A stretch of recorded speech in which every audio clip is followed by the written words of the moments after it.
on, goats!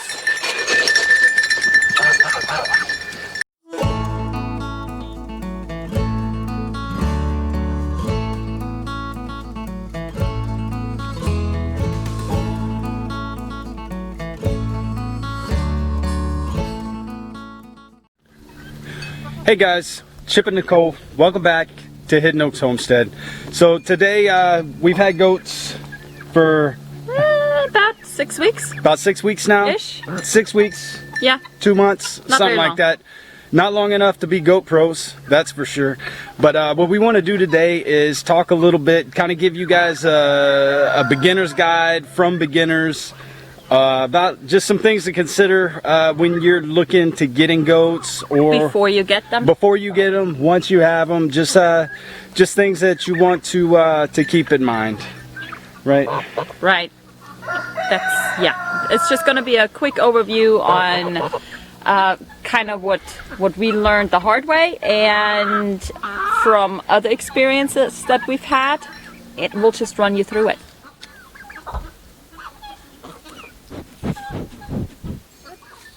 Okay, first thing you want to do is decide what do you want goats for, right?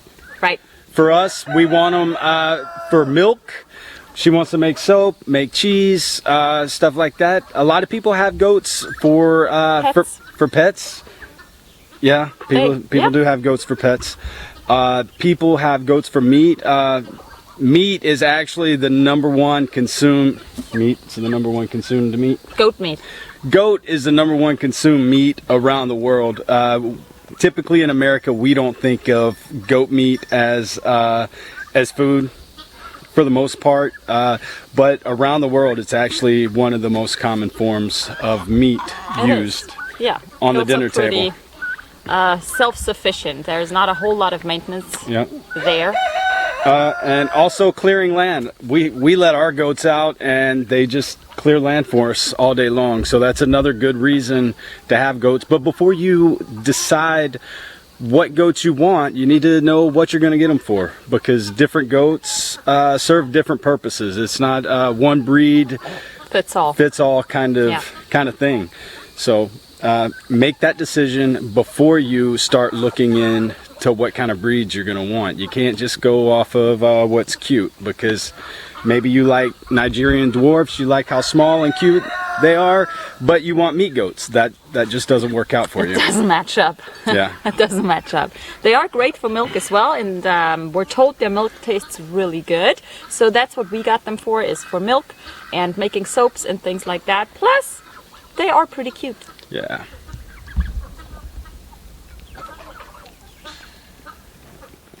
Hi, Doris. Hey, sweet girl. The next thing you're going to want to consider before getting goats is what kind of infrastructure do you have in place? Get in the shot with me, Nicole. I'm here. Come over. Hey, here. Come over here. So next thing you're going to want to do is think about the infrastructure that you're going to need to have in place. There's an old saying that if it can't hold water, it can't hold goats. And that's true when we're talking about fencing. So not every fencing is going to work for you. So you're going to need to do your research and make sure that you have fencing that is going to fit the goats that you want to get. Okay. Also, goats hate water. They hate it, and they need to be able to get out of the rain, out of the elements whenever a storm comes in. So you're going to need to make sure you got some kind of lean-to or barn or something, somewhere where they can get some cover whenever inclement weather comes in on you, okay? Yeah, so you can check out our other videos that we did on the fencing and on the structure behind us right there. That's our little goat house, where we just kind of walk you through what we did on this. It doesn't have to be the same size. A little lean-to will do for the goats. That's all they need. They don't need any luxurious accommodation. But you want to have that in place before you bring them home. We learned that from previous livestock we brought home where we didn't have it. So make sure you have everything in place before you bring your goats home, especially the fencing.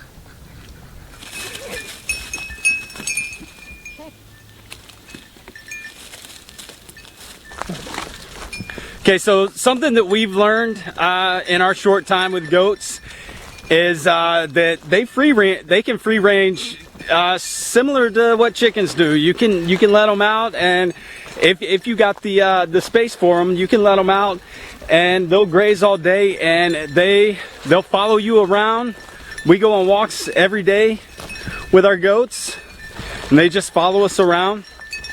We can let them out all day long, and they'll just stay in the yard, and they graze, and they don't graze, they like to browse, they like to eat off of bushes and trees and pick leaves and whatnot. And then when it's time to come home, you don't, with us, right? With us. We train them to a dinner bell, and they come running because they know it's time to go home. They get a little treat, and we can tuck them in. Yeah, so like they're following us right now. They're just right here with us. We just go on little walks, and they stay with us. They stay with us like little puppy dogs. So they'll stop and take a break. We might stop and let them eat for a little bit, but normally most days we just let them out during the day, and they're not really going to go anywhere. And then, like Nicole said, we have them trained to a bell. When it's time to come home, we ring the bell, and they know that's when they're going to get some. Oh, this is horrible lighting. That is. They know that that's when they're going to get some grain, and then they just come sprinting home. We tend to leave the gate open to the goat pen because, like Chip mentioned, they don't like water. So with Florida weather, we do get thunderstorms and rain quite a bit. Little surprise. As soon as they get the first drop, they are running. They're running straight home and under their roof. And so yeah, it's pretty easy. Hey, goats! It saves us on feed, and it. What are you doing? Changing hands. This thing's heavy. Another thing, you guys can hear them ringing as they walk around with us. We put little bells on them, so that way if they are out in the wood line and we're trying to find one, we can hear them rattling around. Yeah, they usually don't go that far though. Yeah. And Roscoe, he does a pretty good job in staying with them. Yeah, so he's usually around them. So get yourself a good livestock guard dog. Mm-hmm. He thinks he's a goat. He hangs out with the goats most of the time, but he is a people dog as well. He is. He's a sweet baby. Sweet boy.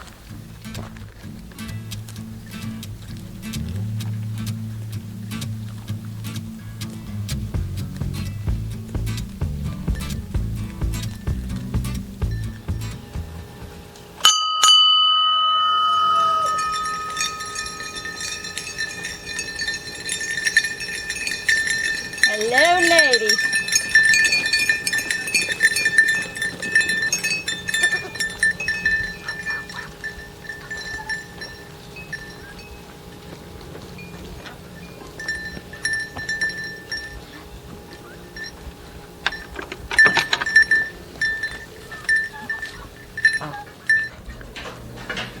So if you do free range like we free range, something you got to think about is they have no sense of privacy. They have no sense of boundaries as what is goat stuff and what is people stuff.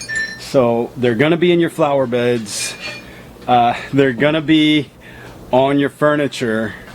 They have no idea What's acceptable social behavior? Yeah, they don't have any kind of idea of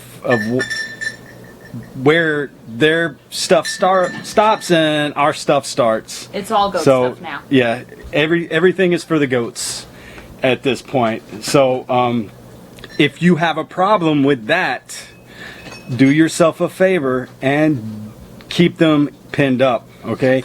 It doesn't bother us at all. Not yet anyways. Like we said, we've been doing this for for 6 weeks and we still think it's hilarious. It's fine. They've gotten into the flower beds, which is fine. They're wildflowers. They're going to come back. No issue there. They have not gotten into the garden, thankfully. We got the garden fenced off. So, no issue there.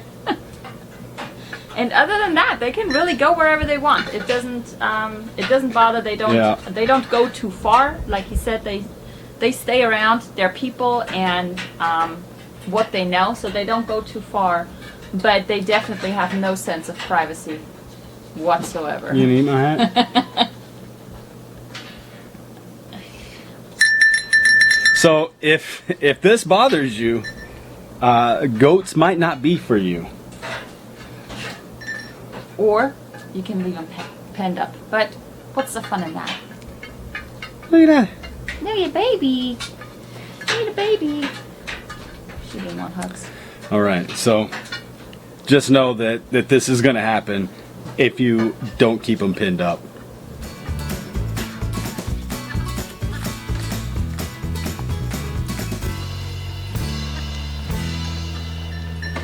So in the same line with no privacy, no concept of it, goes the same with food.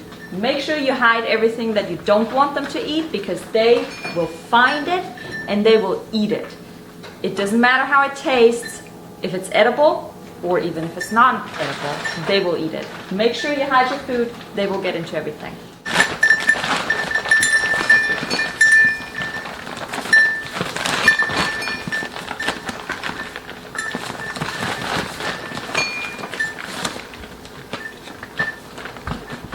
Last thing we want to touch on is goat math. Goat math. It works very similar to chicken math. Identical, really. So you start with 2 goats because you can't have one because he needs a buddy. And then you're looking around and you see somebody else has 4 goats that they need to get rid of, so you grab those 4. And then you see an ad somewhere of somebody else thinning their herd because they can't keep up with the work. And well, you got room, so you might as well get those 2. And then you got 10 goats, and then somebody you know has a friend that has a buddy that knows you have goats and they need to get rid of one. So you're like, what's one more? And it just keeps adding up and adding up. But it's not a problem because goats are awesome. They are. They feed themselves, they water themselves, they take care of themselves. There's not really a whole lot of maintenance involved with them. And for us, they bring us a lot of joy, a lot of smiles, a lot of giggles. So we appreciate having them around. Yep. So we're going to wrap it up right there, guys. If you enjoyed the video, please hit that like button for us. If you haven't already, subscribe to our channel. Just remember, if you want to see our videos on our fence, on our goat shelter, you guys can go back and check those out. I'll throw a card up here, and we'll let you guys, you can just click right there and get straight to that. Thanks for watching, and we'll see you in the next one. We'll see you next time, guys.